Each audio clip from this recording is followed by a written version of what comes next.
84, 85, 86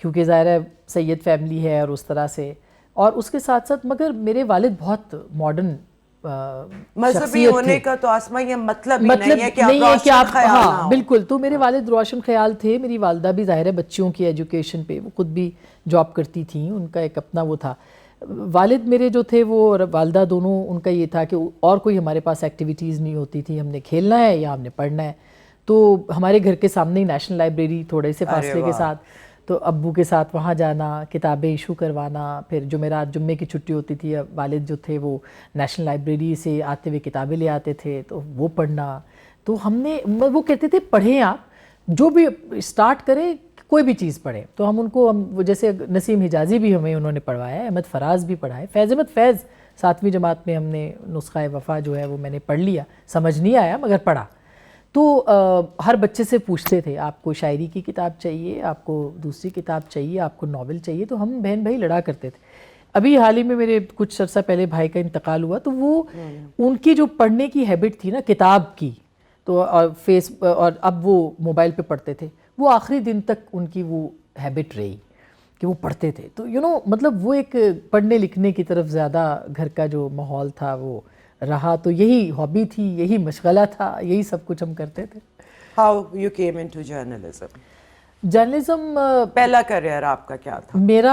میں نے ویسے تو کالج کے زمانے سے ریڈیو شروع کر دیا تھا, کیونکہ ڈیبیٹنگ میں تھے, اور ڈیبیٹنگ میں بھی میں بہت اسلام آباد کے حلقوں میں بہت سے لوگ جانتے ہیں کہ میں بہت اچھی ڈیبیٹر یوں تھی کہ میں ہمیشہ پرائز لیتی تھی. بیت بازی, مکالمہ, مذاکرہ, مضمون نویسی میں میرے مجھے پرائز ملے. تو کو کریکولم بہت زیادہ ہمارے ہاں اس وقت ہوتا تھا, چونکہ سارے کالجی اسکولی سرکاری ہوتے تھے تو کوئی ایسی وہ بھی نہیں تھی.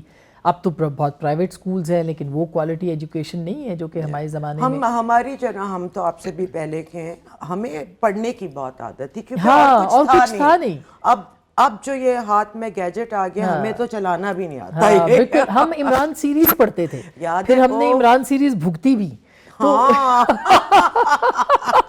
تو ہمارے گھر میں مطلب میرے بھائی کو بہت شوق تھا, اس کی وجہ سے ہم بھی عمران, اچھا اس نے جرنلزم میں بڑی, مجھے تو لگتا ہے بڑا ہیلپ آؤٹ کیا, کیونکہ وہ جو ایک تجسس, وہ انسپیکٹر اشتیاق کے وہ ہون کہانیاں یا وہ ساری جو تھی نا, اس سے آپ کے تجسس اور آپ کے شک کا جو یہاں سے جرنلزم کا پہلا اصول ہے کہ آپ سٹوری شروع کرنے سے پہلے آپ کو شبہ ہوتا ہے, شبے سے آپ شروع کرتے ہیں, یقین تک پہنچتے ہیں. اینڈ اگین پڑھنے سے یہ ہوتا ہے کہ ویژول نہیں ہے نا, تو ویژول آپ یہاں بناتے ہیں, امیج بناتے تو آپ کا وہ بہت ایکسپینڈ ہوتا ہے, آپ کا ویژن بہت ایکسپینڈ ہوتا ہے. ایگزیکٹلی, بالکل. تو وہ پھر جو جرنلزم تھی وہ پھر ریڈیو سے شروع کیا, ایف ایم شروع کیا, پھر یونیورسٹی میں آئے تو میں پنجاب یونیورسٹی لاہور چلی گئی, وہاں سے واپس آئی, ماسٹرز میں نے پولیٹیکل سائنس میں کیا, تو پھر پی ٹی وی میں جاب ہو گئی. پھر تھوڑا عرصہ میں نے اخبار بھی کیا, پھر اخبار کا میگزین بھی نکالا. پھر وہ پاکستان ٹیلی ویژن کی جابز آئیں, نیا مشرف صاحب کا دور تھا, تو پی این این ایک نیا نیٹ ورک آ رہا تھا, پھر وہاں اپلائی کیا. انہوں نے بہت اسکریننگ کی, آواز چیک کی, تلفظ چیک کیا, شکل چیک کی. آپ کی جاب کیا تھی ادھر وہاں پہ ایز رپورٹر؟ انہوں نے ویسے ڈیسک کے لیے بھی کیا کہ آپ, پھر ایک دن انہوں نے کہا ون فائن مارننگ کہ جو رپورٹنگ میں آنا چاہتا ہے وہ اس ڈیسک پہ آ جائے, جو ڈیسک پہ کام کرنا چاہتا ہے. تو ہماری اس سے پہلے نا ڈسکشن ہو رہی تھی. اب میں کنفیوز تھی کہ رپورٹنگ کروں کہ کیا کروں. تو ہمارے ایک کولیگ تھے, تو انہوں نے کہا کہ لڑکیوں کا کام نہیں ہے رپورٹنگ نا, یہ فیلڈ رپورٹنگ, ان کو 9 سے 5 نوکری کرنی چاہیے, اور یہ آپ لوگوں کا کام نہیں ہوتا لڑکیوں. تو مجھے نا ان کی بات بہت بری لگی. تو چیلنجنگ طبیعت جو تھی وہ ہمیشہ سے تھی.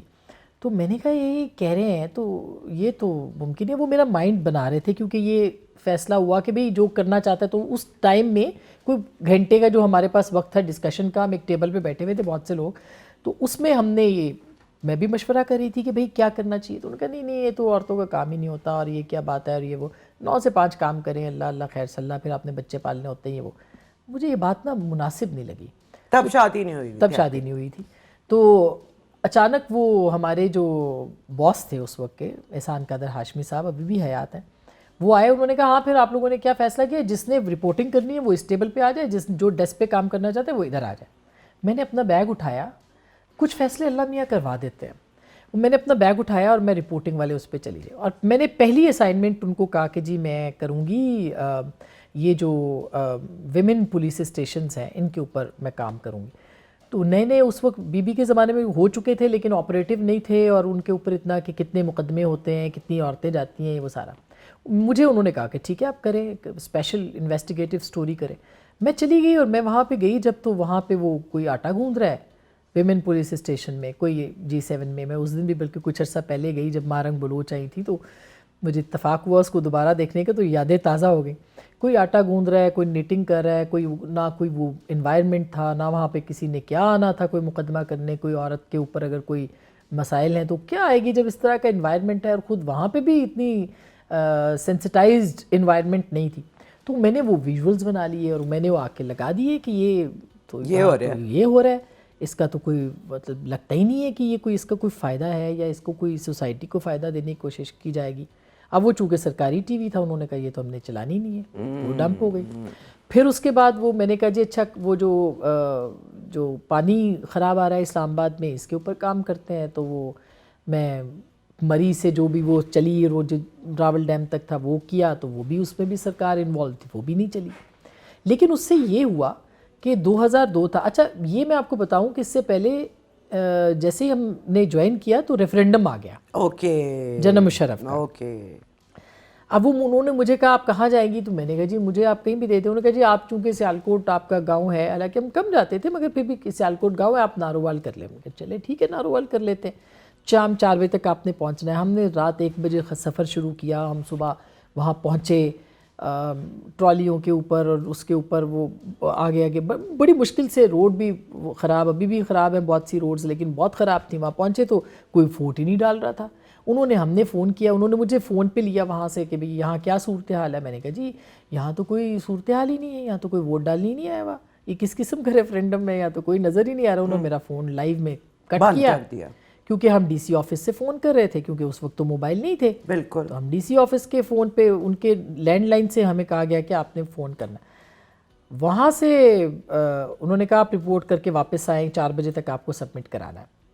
پھر انہوں نے ہمیں لیا ایک جگہ پہ, تو انہوں نے کہا جی آئیے ہم لائنیں لگا دیتے ہیں. اس بیپر کے بعد لائنیں ارینج کروائی انہوں نے ہمیں. تو وہ اسٹیج تھا, یعنی وہی جو ایڈمنسٹریشن تھی, انتظامیہ, کمشنر صاحب, ڈپٹی کمشنر صاحب جو بھی وہاں پہ تھے اس وقت, جن کے دفتر پہ بھی ہم بیٹھ کے یہ بیپر دے چکے تھے اور لائن کٹ چکی تھی, وہ پھر اس کے بعد انہوں نے یہ کرنا, وہ ہم نے ویژولز بنائے. لیکن ہمارے ساتھ بڑے سینئر کیمرہ مین ہوتے تھے, اللہ ان کو ابھی بھی میں خیال حیات ہے, حکمداد صاحب. میں نے ان سے کہا کہ آپ یہ کیسے ہم چلائیں گے, یہ تو جھوٹ ہے, یہ تو ہم نہیں چلا سکتے. خیر جب ہم پہنچے بائی دا ٹائم 5 ہو چکے ہوئے تھے, ریفرینڈم کا ٹائم ختم ہو گیا ہوا تھا. ہم نے ویژولز جو تھے ان کو دیے, انہوں نے ہماری کوئی رپورٹ نہیں چلائی, ہمیں کچھ نہیں, کیونکہ ہم تو پہلے ہی وہ اتنے ناراض کہ آپ نے یہ کیا کہہ دیا کہ وہاں پہ کوئی تھا نہیں, اور آپ نے کس طرح سے بتا دیا کہ لائنیں نہیں تھیں اور کوئی ووٹ ڈالنے نہیں آیا. تو کافی جھاڑ پلائی, لیکن ہم نے کہا سچ تو یہی ہے کہ وہاں پہ تو یہ سب کچھ نہیں تھا. اینی ویز وہ پھر وہ ریفرینڈم کے بعد سے رپورٹنگ کے اوپر بھی جو ہے نا وہ تھوڑا سا قدغن لگ گئے. پھر کہہ دیا گیا اچھا مارننگ شو کے لیے رپورٹیں بنائیں گے. مارننگ شو کی تو مطلب یہ کہ 2 سال تھا. اس میں یہ ہوا کہ برہان الدین حسن صاحب جو تھے, بڑے ایک سینئر جرنلسٹ تھے, اور کالم بھی وہ ڈان میں لکھتے رہے چند سال پہلے تک. وہ چونکہ ہیڈ تھے اس کے, چونکہ مشرف صاحب کی شاید ان کے ساتھ دوستی تھی بہت, تو وہ ہیڈ تھے PNN, اس جو نیا نیٹ ورک آ رہا تھا PTV کا, اس کے. تو وہ انہوں نے جیو جوائن کر لیا. اچھا. جب وہ جیو جوائن کیا تو انہوں نے کہا کہ بھئی ہمیں تو PTV ہی ایک واحد ہے جہاں پہ ٹی وی کی ٹریننگ لوگوں کے پاس ہے. تو انہوں نے سب سے پہلے میرا نام جو تھا ادھر دیا کہ آسما کو آپ ہائر کریں, بڑی وہ ہے اور وہ دلیر ہے اور وہ بڑا اچھا کام کرتی ہے وغیرہ وغیرہ. تو برہان صاحب جو تھے, انہوں نے جیو سے مجھے کال آئی کہ بھئی آپ انٹرویو کے لیے. میں نے کہا جی میں تو انٹرسٹڈ نہیں ہوں, تو میں تو یہیں ہوں اور میں نے کام کرنا ہے. اب کون جیو, کیا جیو, میں نے کہا جی پہلے تو یہ کیا ہے, نام کیا ہے, یہ کیا, مطلب پہلے یہ اس طرح کے مزیدار پتہ ہی نہیں تھا. پھر وہ برہان صاحب کے کہنے پہ چلی گئی. انہوں نے میری جو انویسٹیگیٹو کام تھا جو روکا گیا تھا, اس کی بنیاد پہ انہوں نے کہا کہ بھئی اس سے تو ہمیں یہ کروانا ہے. تو جیو میں انٹرویو ہوا. جیو میں جو پہلی پائنیئر ٹیم تھی اس میں حصہ بن گئے, اور میرا میاں بھی بن گیا اس وقت, وہ بھی PTV میں تھا, وہ بھی اس کا حصہ بن گیا. اس وقت ہماری شادی نہیں ہوئی تھی, ہم کولیگس تھے. اور پھر اس کے بعد جو ہے وہ ہم جیو چلے گئے. پھر جیو سے ایک نیا سلسلہ انڈیپینڈنٹ میڈیا کے اندر رپورٹنگ اینڈ پولیٹیکل رپورٹنگ ہوگی نا کہ being able to say what you know and say whatever you want to say. یہ ایک اچیومنٹ اس وقت کی تھی کہ انڈیپینڈنٹ میڈیا, جو کہ ہم کریڈٹ چاہے جو بھی ہے مشرف صاحب کو دیں گے. بالکل دیں گے, ان کی دیں گے بھی, ان کی مجبوری بھی تھی, کیونکہ جب مارشل لا ہوتے ہیں تو ان کو دوام دینے کے لیے پھر ان کو وینٹیلیشن کے لیے سہارے چاہیے ہوتے ہیں, تو ہم اس کو لیجٹمائز بالکل نہیں کر سکتے. نو ایون دین, لیکن وہ جسے کہتے ہیں نا بائی ڈیفالٹ یہ ہو گیا, اور ہمیں وقت بھی مل گیا کہ ہم اس کے اندر جو ہے وہ کام بھی کرتے ہیں. دین پھر پارلیمنٹ کیفیٹیریا شروع کیا, وہ ایک نیا آئیڈیا تھا, وہ بین ہوا. پہلا پروگرام تھا جو کہ مشرف کے زمانے میں پارلیمنٹ سے ہوتا تھا, مگر پھر بین بھی وہی ہوا. پھر اس 2006 کے اندر وہ بین ہوا. پھر اس کے بعد اور اس دوران ایجنسیوں سے تھریٹس اور فالو کرنا, اور پھر ہر طرح کی جو ایک طرح سے, کیونکہ جنرل مشرف کے دور میں ایل ایف او تھا, پھر اس کے خلاف بولتے تھے, اپنا اوپینین دیتے تھے, وہ سب چیزیں تھیں.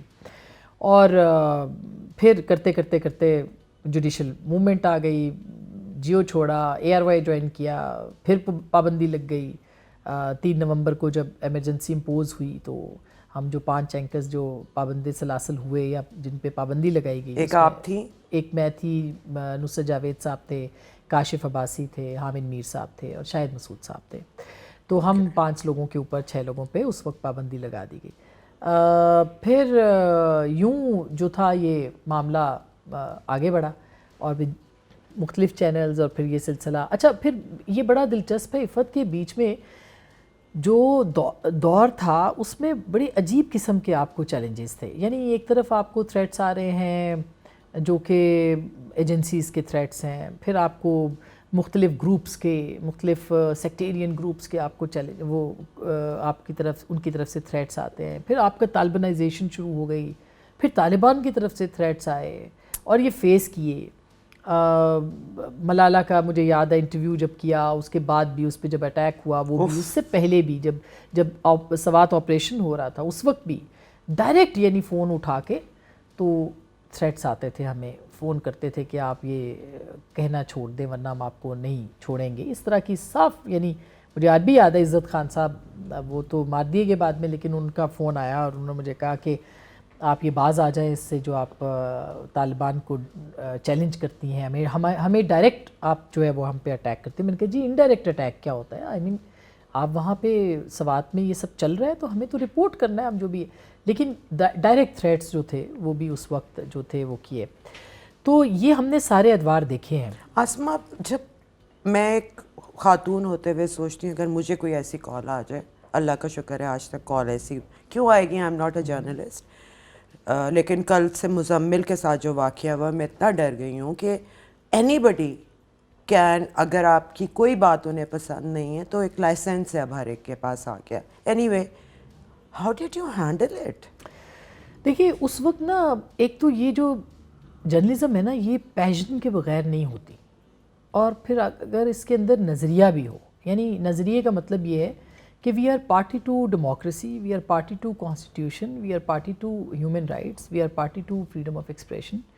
جب آپ اس بارڈر لائن, اس لائن کے ساتھ آپ کھڑے ہوتے ہیں تو اس کے اندر کوئی بھی آ جائے, اس میں کوئی سیاسی جماعت ہو, کوئی اسٹیٹ ایجنسی ہو یا ریاستی ادارے ہوں, کچھ بھی آ جائے, پھر آپ کو اس کو ڈیفینڈ کرنا پڑتا ہے. ہمیں اچھے لوگ ملے, ہمیں اچھے استاد ملے, ہمیں اچھی ایک ایسی, بے خیالہ ہم شاید اپنی اس میں نسل میں آخری لوگ تھے جو کہ پولیٹیکل آئیڈیالوجیز کو بہت سیریسلی لیتے تھے. اس کے بعد تو پھر جو جنرل ضیاء الحق کے زمانے سے شروع کیا گیا کام کہ آپ نے لوگوں کے سوچنے سمجھنے کی صلاحیت ختم کرنی ہے, آپ نے شاہ دولے کے چوہے پیدا کرنے ہیں, وہ میرا خیال ہے کہ پریویل کیا اس اور اس کا رزلٹ آج نکل رہا نا. وہ پود جو تب بوئی گیا تھا بیج, وہ بڑے ان کی اولادیں ہوئیں, اس آمریت سے جو فستائیت نکلی ہے, اور وہ فستائیت جو سماجی فستائیت میں بدلی ہے, جو آپ بات کریے کہ سوشل فیشزم جو ہے, اور اس کو ایک مذہبی رنگ بھی دیا گیا ہے جو کہ از ایون مور ڈینجرس, کیونکہ مذہب کے آگے آپ کچھ,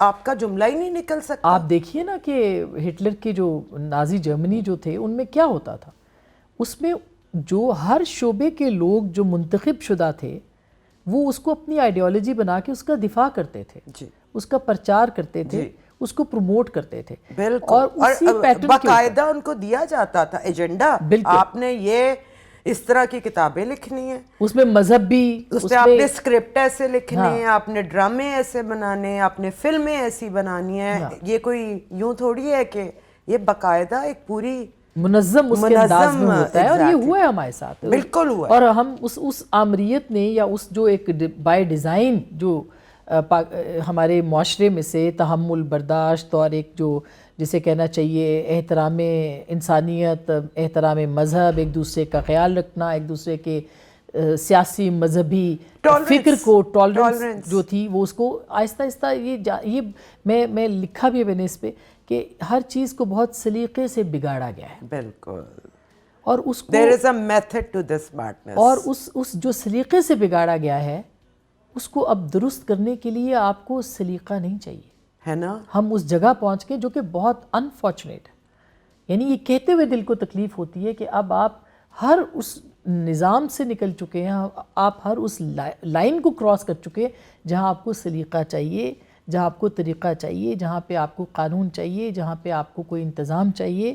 آپ ہر اس چیز سے نکل کے اب آپ کو اس کو اگر ٹھیک کرنا ہے, اور یہ بدقسمتی ہے ہماری, ہم اسی کو کہتے رہے, ہم اسی کے اوپر جو ہے وہ بار بار کہتے رہے. اور ہم نے دیکھا ہے, مطلب مختلف معاشرے ہم نے دیکھے ہیں کہ ہماری سوسائٹی جو سیٹ تھی اس کو کس طرح سے خراب کیا گیا ہے طریقے اور سلیقے کے ساتھ. ہم دیکھیں شام جائیں آپ, عراق جائیں آپ, عراق تو خیر اب بہت انہوں نے بہتر کر لیا, یا آپ لبنان جائیں even.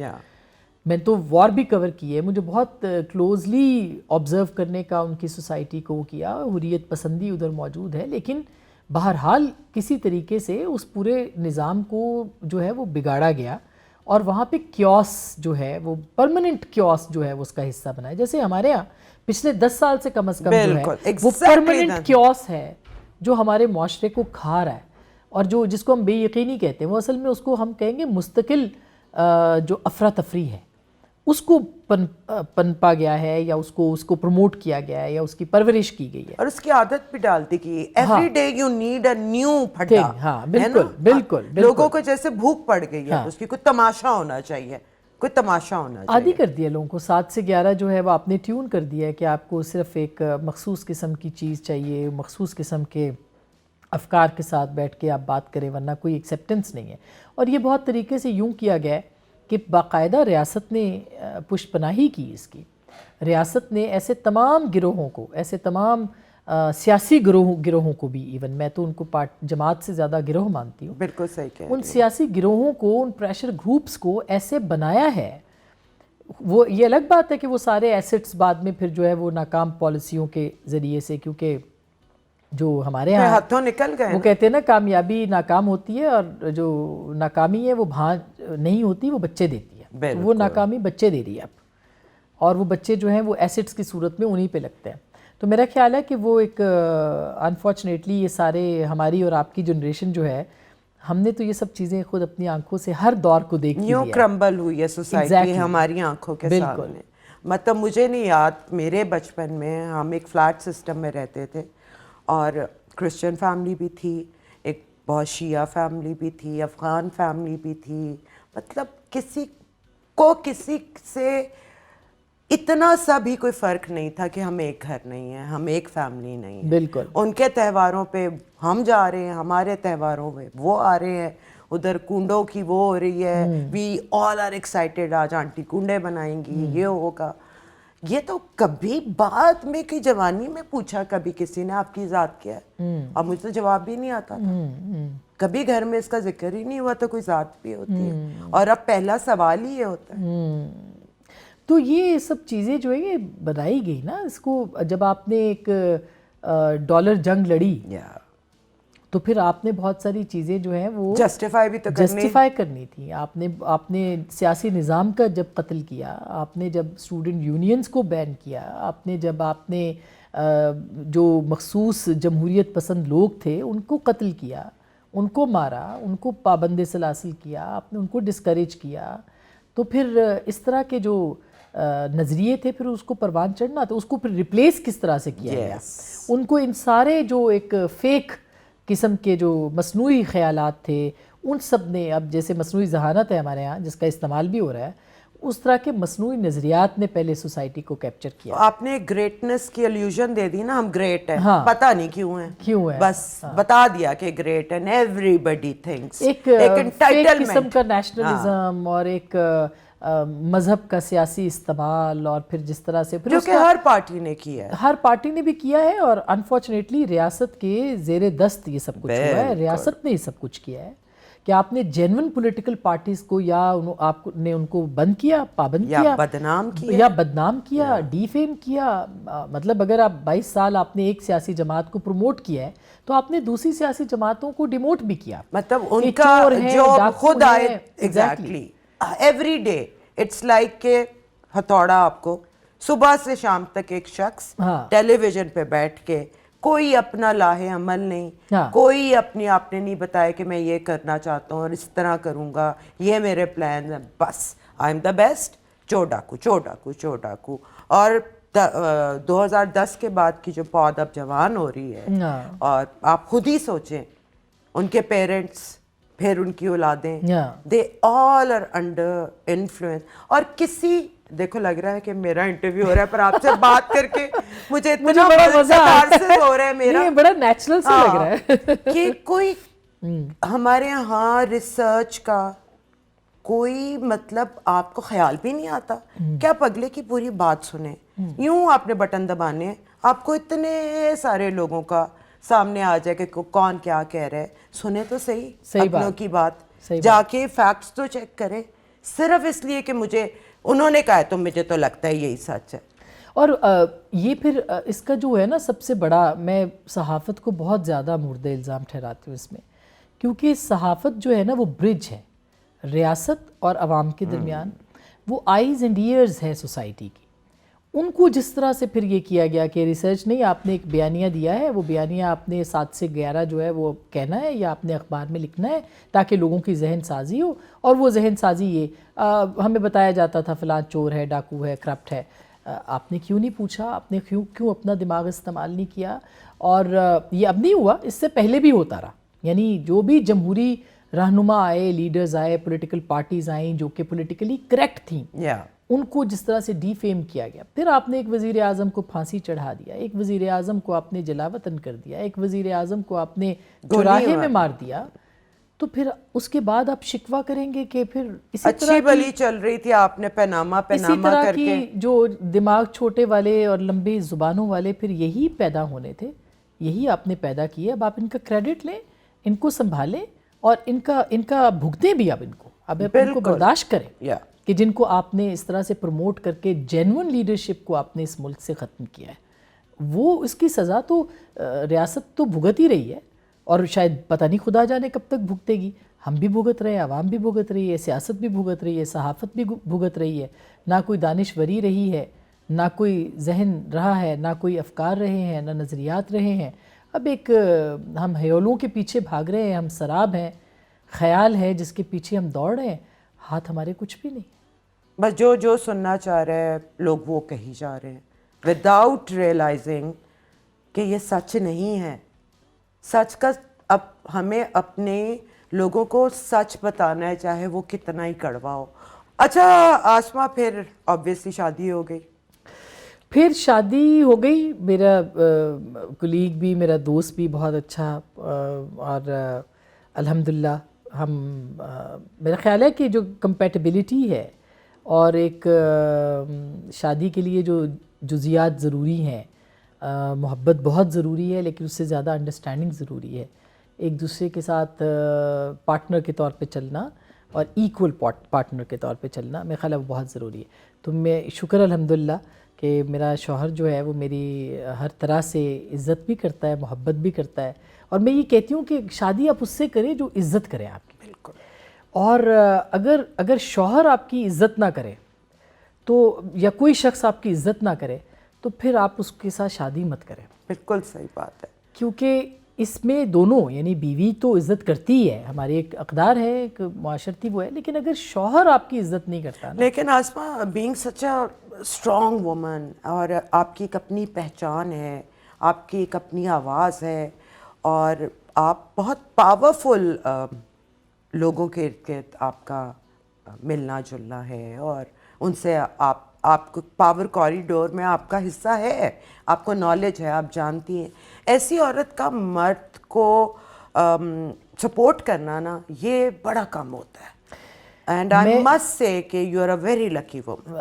I am really very lucky, اس لیے کہ کئی دفعہ ایسے وقت بھی آیا, بہت دفعہ ایسا وقت آیا کہ میں شاید تھوڑا پیچھے ہٹنے کی کوشش کی, لیکن مدثر نے, میرے میاں نے, اس نے کہا کہ نہیں, ہٹنا نہیں ہے پیچھے, تمہاری آواز میں جان ہے, طاقت ہے, لوگ سنتے ہیں. تو میں کہتی تھی گالی دیتے ہیں, بہت ملائن You went کرتے through a ہیں, very bad phase. I remember. تو کہ یہ آپ کو بہت زیادہ, دیکھیں ڈگنیٹی جو ہے نا وہ اس کے کو چیلنج کرنا بڑا, اس کو مطلب برداشت کرنا جو ہے وہ بڑا.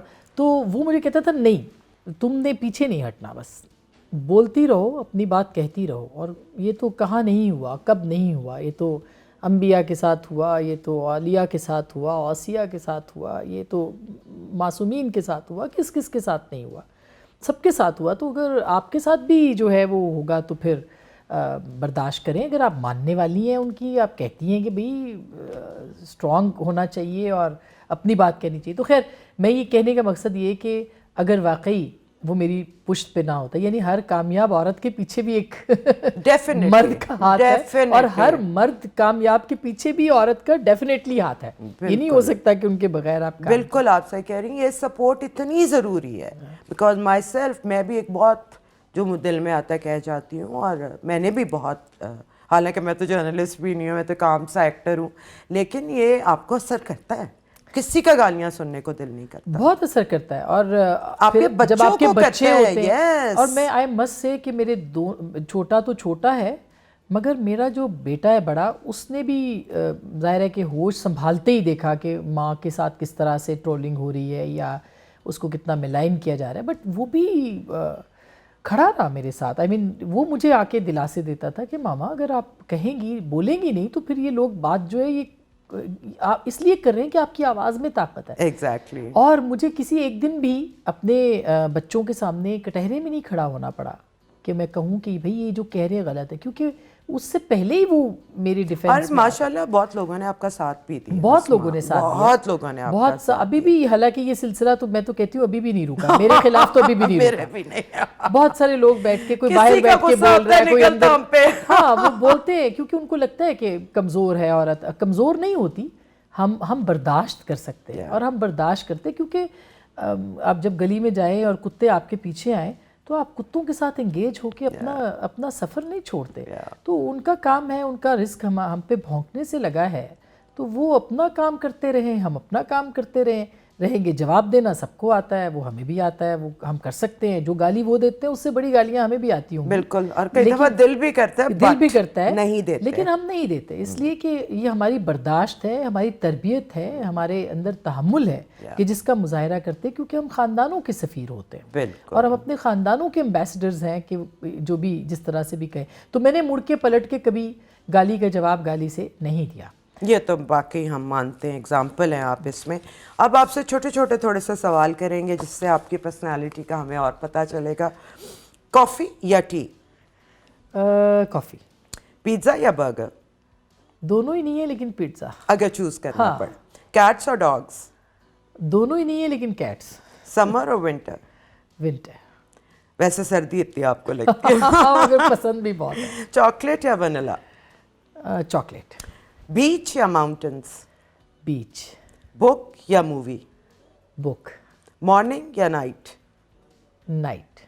آئی فون یا اینڈرائڈ؟ آئی فون. فکشن اور نان فکشن؟ فکشن. آلرائٹ. اچھا, سب سے مزاحیہ اپنے بارے میں کبھی جو ریومر سنا وہ کیا تھا؟ اچھا, بڑے سنے تھے. کسی نے کہا اریسٹ ہو جائے گی, کسی نے کہا اس طرح کے ریومرز. ہمارے تو اسی طرح کے ریومرز. کس بات پہ اریسٹ ہو جائے گی؟ بہت سارے, کہ خان صاحب کا دور جب تھا تو ہر روز کچھ نہ کچھ چلا دیتے تھے کہ یہ اریسٹ ہونے والی ہیں ان کے, یا اس طرح کی بہت ساری ریومرز تھیں. لیکن فنی کوئی ریومر مجھے اپنے بارے میں نے نہیں سنی. آپ کو سی آئی اے کا ایجنٹ بہت, یہ نہیں کہا؟ بلیک واٹر, سی آئی اے کا ایجنٹ, ڈالر آتے ہیں اس کو. بہت. یہ تو خیر لفافہ, اور یہ تو ساری نارمل سی باتیں اب ہو گئی. انہوں نے اتنا نارملائز کر دیا اس کو کہ اب اس میں بھی جان نہیں رہی. کوئی ایسی کتاب جس سے زندگی میں واقعی انفلوئنس کیا ہو؟ نہج البلاغہ ہاں، اور بہت سی کتابیں ہیں، اتنی ہیں کہ جس نے مجھے نسخہ وفا نے بہت کیا، کیونکہ میری پرنٹ ہو گئی تھی وہ پہلی دفعہ جب میں نے بچپن میں پڑھی، اوہ تو فیض صاحب کی شاعری واہ بہت انہوں نے مجھے یار، وہ تو خیر میرے ذہن پہ اثر چھوڑا۔ ہمارے زمانے میں نسخہ وفا پہ تو وہ پھر لکھ کے خود اور پھول سکھا کے، اس میں بھی جو ریولیوشنری پارٹ ہے، ہائے ہائے ہائے ہائے، خیر ان کی تو ہر محبت کے اندر بھی محبت وہ سے شروع ہو کے اینڈ وہ مجھ سے ریولیوشن، پہلی سی محبت میرے محبوب نہ مانگ، اس میں بھی جو ہے وہ غم دورہ ہی ہے، تو اس کا بہت صحیح بات ہے۔ اگر کبھی ہسٹوریکل پیریڈ میں جانا پڑے تو کس پیریڈ میں جائیں گی؟ کہاں، کس کو جا کے فٹنس کرنا چاہتی ہیں؟ اچھا تھوڑا مذہبی ہو جائے گا، کوئی بات نہیں، میں خیال ہے میں کربلا میں جاؤں گی۔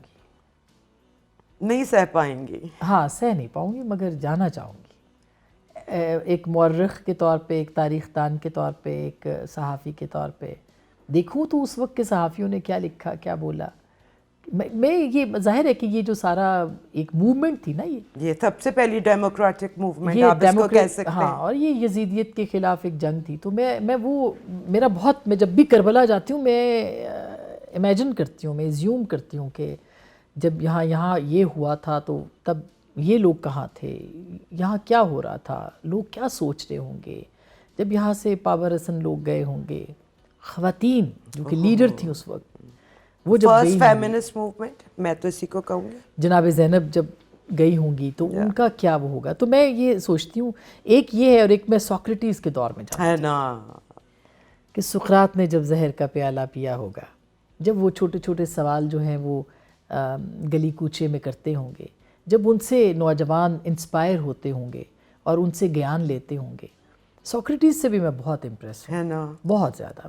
میں سمجھتی ہوں کہ ظاہر ہے کہ فلسفی کے ابو جان ہیں، ہاں وہ تو ہے، مگر وہ شعور دینے والی یعنی جو ہے شخصیت اس میں، آپ تھوڑا سا ہل جاتے اس زمانے میں اتنی اعلیٰ سوچ، ابھی تو ایولیوشن بھی اپنے اس پہ تھی، تو یا اٹس ویری پروگریسو۔ اچھا، اگر آپ کے ہاتھ میں ایک خواہش، ایک پاور آ جائے کہ آپ پاکستان میں کچھ بھی چینج کر سکتی ہیں، تو آسما آپ کیا چینج کریں گی؟ تعلیم کا نظام۔ That would be your first priority. اچھا، کوئی ایسا فیصلہ جو زندگی میں لینا بہت مشکل ہو؟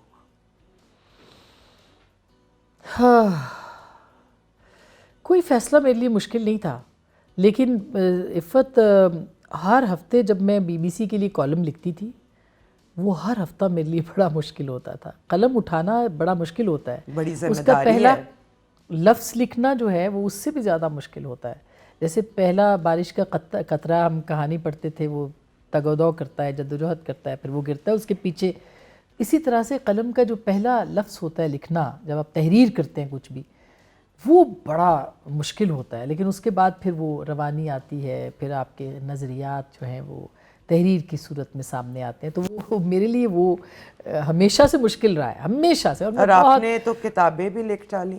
اب میں انہی کالمز کے اوپر جو ہے وہ دور، میرا خیال ہے یہ جو جبر کا دور ہوتا ہے اور ظلم کا دور ہوتا ہے، یا آمریتوں کا دور ہوتا ہے، یا کوئی بھی استبداد کا دور ہو، یہ لکھنے والوں کے لیے، یہ سوچنے والوں کے لیے یہ نہ ہو تو ان کی پرورش نہیں ہو سکتی، ان کے قلم کی پرورش نہیں ہو سکتی، تو اس کو بھی ایک بلیسنگ کے طور پہ لینا چاہیے۔ میں تو ان ساری قوتوں شاہکار کو بنتے ہی تب ہیں اس میں جب آپ اپنی اس کے اندر فرسٹریشن میں دب کے جب پھٹتے ہو نا، پھر کوئی فن پارا بنتا ہے۔ بالکل۔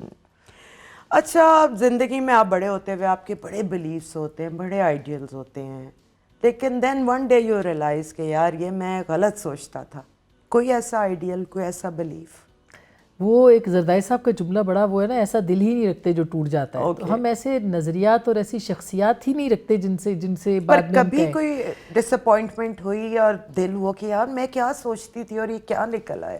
میرا خیال ہے کہ جوڈیشل موومنٹ کے بعد دل ٹوٹا کہ انقلاب، ہم بھی کہ ہم کیا سوچ رہے تھے، اور انقلاب آئے گا، تبدیلی آ جائے گی، جمہوریت آ جائے گی، یا ان کی پاسداری ہو جائے گی، تو اس موومنٹ میں پوری طرح سے، اور ہم اس میں بین بھی ہوئے، ہم کہہ سکتے ہیں ہمارا خون شامل ہے کیونکہ لاٹھیاں بھی کھائیں اس میں، لیکن یہ کہ وہ آپ سمجھتے ہیں وہ غلط تھا؟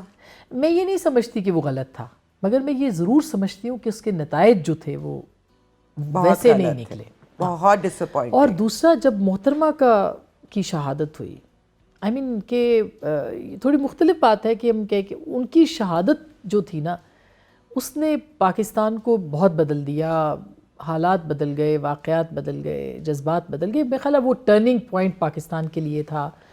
تو وہ جو ان کا جو قتل تھا، ان کی جو شہادت تھی، اس نے بھی بہت زیادہ مایوس کیا کہ بھئی یہ اب پاکستان کے اندر چیزیں شاید ٹھیک نہیں ہوں گی. اور آپ نے دیکھا کہ اس کے بعد نہیں ہو پا رہی. اگر آپ خدا سے، یونیورس سے چلے کہہ دو کوئی سوال پوچھ سکیں ایک اور آپ کو فوراً جواب ملے، آپ کا کیا سوال ہوگا؟ بس میں اس سے یہ کہوں گی کہ اے رب متعال، دانش کے جتنے دروازے تیرے پاس ہیں ان میں سے کوئی ایک چھوٹا سا دروازہ ہمارے لیے کھول دے. یہ دعا ہوگی، التجا ہوگی، یہ سوال نہیں ہوگا. آئی نو. اچھا جی، اگر آپ کے ہاتھ میں پاور ہے، آپ نے لگانا ہے پورے پاکستان میں کون ہمارا پرائم منسٹر ہے، کون پریزیڈنٹ ہے، منسٹرز آپ نے چوز کرنے ہیں، فٹافٹ بتائیں پرائم منسٹر آپ کس کو بنائیں گے؟ میرا تو خیال ہے کہ اس وقت تو مجھے نہیں لگتا کہ کسی کو بھی بناؤں گی. اگر چلے بنانا ہی ہے، چلے خان صاحب کو بنا دیں گے. اوکے. پریزیڈنٹ کسے بنائیں گے؟ میں نے جس غیر سنجیدگی سے جواب دیے آپ اس کو سمجھ سکتی ہیں. نہیں، آپ مجھے سیریس بتائیں، واقعی آپ کے ذہن میں آتا ہے right now who is the most suitable? میں کسی نوجوان کو بناؤں گی. لائک کوئی بھی ہو سکتا ہے، بلاول صاحب ہو سکتے ہیں، آصفہ ہو سکتی ہیں، مریم ہو سکتی ہیں، ایون خان صاحب کی جوان کوئی قیادت ہو ان کی جماعت میں وہ بھی ہو سکتی ہیں، بیرسٹر گوہر ہو سکتے ہیں. اچھا، وہ نوجوان تو نہیں ہے مگر چلیں اچھے ہیں وہ بہت. فارن افیئرز کا منسٹر؟ فارن افیئرز کا Hina Rabbani. Human rights Sherry Rehman. Minister education? You can choose any one by the way. Education بڑا مشکل سوال کر دیا آپ نے، یا میں پھنس گئی ہوں کیونکہ 4-5 نام ہیں جن میں سے ہم کہہ سکتے ہیں کوئی ایک ہو سکتا ہے. میں دوں آئیڈیا ایک؟ ہاں دے. پروفیسر ہود بھائی. ہاں ہود بھائی، بالکل بالکل بالکل. Minister of defence? بس نہ ہی لگے تو بہتر ہے. ہاں جو ان کا ہے وہی کریں. Interior minister Rana Sanaullah. ٹھیک ہے. لاء منسٹر میں تو رضا ربانی صاحب کو لگاؤں یا پھر ایاز صادق صاحب بھی ہو سکتے ہیں. آپ نے جو گیون سینیریو اس میں پوچھ رہی ہیں نا، جو بھی اویلیبل ہے، کیونکہ اس کے بعد یہ نہ ہو کہ یہ نہیں وہ کر رہے ہو کہ بھئی یہ تو چاہتی ہے، مجھے کیوں نہیں لگایا، نہیں یہ تو نونی ہے، تو یہ تو پی پی ہے، تو یہ تو اس حساب سے بھی پھر بہت ساری چیزیں ہمیں زیادہ کیئرفل ہونا پڑتا ہے. آئی نو. اچھا جی، یہ ہو گیا. اب میں کچھ نام لوں گی، آپ نے ایک لائن ان کے بارے میں کہنی ہے. نصرت جاوید. بہت ذہن ان کا بہت ماشاءاللہ تاریخ یاد ہے. نجم سیٹھی صاحب انٹیلیجنٹ ہیں بہت. Talat Hussain? He is also genius. Moeed Pirzada? کس ریفرنس میں پوچھ رہی ہیں؟ بس نام لیا. میرا خیال ہے آگے چلتے ہیں. اوکے چلیں پھر ایک بہترین نام، عمران ریاض. پروپیگینڈسٹ. کامران شاہد؟ کامران از آئی مین ٹی وی پہ اچھا آتا ہے نا، بہت انٹرٹینر بھی ہے. سہیل وڑائچ؟ وڑائچ صاحب بہت اچھے لکھا رہی ہے. Muzammil Shah? Muzammil is a brain. Shahzeb Khanzada? Shahzeb is genius and politically correct. اچھا، اگر آپ کو ایک مشورہ دینا ہے، اگر آپ نے پی ایم ایل این کو دینا ہو تو آپ کا کیا مشورہ ہوگا؟ خدا کا واسطہ ہے کوئی جدید دنیا میں آئیں اور جدت کے ساتھ اپنی سیاست کا رنگ جمائیں. ان کو یہ مشورہ ہے. اور یہ جو پرانی طرح سے چلاتے رہے ہیں وہ چیزوں کو، اس میں سے نکل کے اب ایک نئی اس کے ساتھ جو ہے ڈیجیٹل دنیا کے ساتھ اپنا رابطہ بنائیں. اس کا مطلب یہ نہیں ہے ٹرولنگ کریں، لیکن کچھ پتہ نہیں ہے، وہ روایتی انداز میں جو سیاست ہے اس سے ان کو جان چھڑانے کی ضرورت ہے. اور پیپلز پارٹی کے لیے بھی یہی ہے، ان کو بھی روایتی سیاست سے نکلنا پڑے گا. ان کو آگے بڑھ کے اپنے اوریجنل جو نظریات ہیں اس پہ جانا پڑے گا، جس میں پروگریسو پالیٹکس ہے جس کی آج گنجائش بہت زیادہ ہے، اور انفارچونیٹلی انہوں نے جو کمپرومائزز ان کے اور پی ایم ایل این دونوں نے کیے ہیں اسٹیبلشمنٹس کے ساتھ وقت آنے کے ساتھ ساتھ اپنے نظریات کے اوپر، ان کو میرا خیال ہے واپس اپنے نظریات پہ جانا چاہیے. And last but not the least P T I ایک سچی بات ہے، اس میں بہت پوٹینشیل ہے سیاسی جماعت بننے کی. انفارچونیٹلی وہ ایک پریشر گروپ بن گئی ہے. تو سیاسی جماعت بنے، لوگوں کی بڑی ان سے امیدیں ہیں. وہ چاہیں تو ان تمام ذہنوں کو جو کہ ایک پریشر گروپ کے زیر تحت ہے، ایک کلٹ بن چکے ہیں، ان کو پولیٹیکلی موٹیویٹ کر کے اس ملک کے لیے سرمایہ اور اثاثہ بنا سکتے ہیں، لیکن اگر وہ چاہیں تو. اچھا جی، میاں صاحب کے لیے آپ کیا مشورہ دینا چاہیں گے؟ میاں صاحب کو سیاستدان تو وہ ہیں، اب اسٹیٹسمین کا کردار جو ہے وہ ادا کرنا چاہیے، اور بھرپور سیاست عمر کی قید نہیں ہوتی اس میں کہ آپ چونکہ آپ کی عمر اب زیادہ ہو گئی ہے تو آپ نے پالیٹکس نہیں کرنی، ان کو پالیٹکس کرنی چاہیے. مجھے لگتا ہے ان کا دل ٹوٹ گیا ہے. دیکھیے سیاست میں دل کا کوئی تعلق نہیں ہوتا، ہم ایسا دل ہی نہیں رکھتے جو ٹوٹ جائے. ان کے بارے میں کیا کہنا چاہیے؟ زردائی صاحب، میرا خیال ہے کہ بہت کم پاکستان میں ایسے سیاستدان ہیں جن کے بارے میں بڑی کیمپینز چلی ہیں، بڑا ان کو ملائن کیا گیا ہے، مگر ان کی پولیٹیکل جو کریئر ہے اس کا ایک انڈیپینڈنٹ جائزہ لینا بڑا ضروری ہے کہ انہوں نے بڑی استقامت کے ساتھ اپنی وائف کے ساتھ وہ کھڑے رہے، سیاست کے ساتھ کھڑے رہے ہیں، اور کسی طور پارٹی جو ہے انہوں نے اپنی بچائی بھی محترمہ کی شہادت کے بعد. تو یہ ان کا کریڈٹ ہے کہ انہوں نے سیاست کے وہ بڑے کھلاڑی ہیں، ان سے بڑا سیاست کا کھلاڑی جو ہے. ہی از مائی فیوریٹ پولیٹیشین. وہ یہ بھی نظر اور نہیں میاں آتا. صاحب بھی بڑی گریس سے انہوں نے اپنی پالیٹکس کی. بالکل. بلاول کو میرا خیال ہے کہ بہت زیادہ عوام میں جانے کی ضرورت ہے.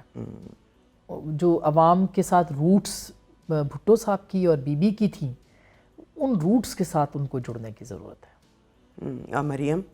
مریم کے ساتھ بھی یہی ہے. مریم کو بھی عوام کے ساتھ نہ صرف گھلنا ملنا چاہیے، ان کے ساتھ زیادہ رہنا چاہیے، بلکہ ان جیسا لگنا بھی چاہیے، جو کہ نہیں لگتی وہ. اور مشورے بھی سن لینے چاہیے، کیونکہ لوگ واقعی آپ کی کامیابی چاہتے ہیں اور آپ کو چاہتے ہیں کہ جو آپ کہہ رہی ہیں آپ وہ کر پائیں. خان صاحب کے لیے بھی مشورہ ہے. اینڈ میں خان صاحب پہ مختصر سا ہے کہ ان کے ساتھ جو طاقت ہے وہ کسی اور کے پاس نہیں، تو خدا را اس طاقت کو اپنی طاقت بنائے، ملک کی طاقت بنائے، اور وہ یوتھ کی طاقت ہے آج بھی. تو ان کو اس طاقت کو جو ہے اپنے ساتھ جوڑنے کے لیے صحیح طرف لے کے جانا پڑے گا. اور ہمارے جو پی ایم صاحب ہیں شہباز شریف، ان کو اپنے اشعار بدل لینے چاہیے اور ان کو بہت سارے جملے بھی بدلنے چاہیے. پتہ نہیں کس کس کا شبانہ روز. شبانہ روز کون ہے بھائی شبانہ؟ سپاہی سالار. تھینک یو سو مچ آسما. مجھے پتہ ہے آپ کے پاس ٹائم بہت محدود ہے، بہت ساری میں نے آپ سے اور باتیں کرنی تھی، بٹ ویل ڈو پارٹ 2. اور میں نے جلدی اس کو شارٹ کویسچنز میں اس لیے تبدیل کیا کہ اس سے بڑا کچھ پتہ چل جاتا ہے انسان کے بارے میں.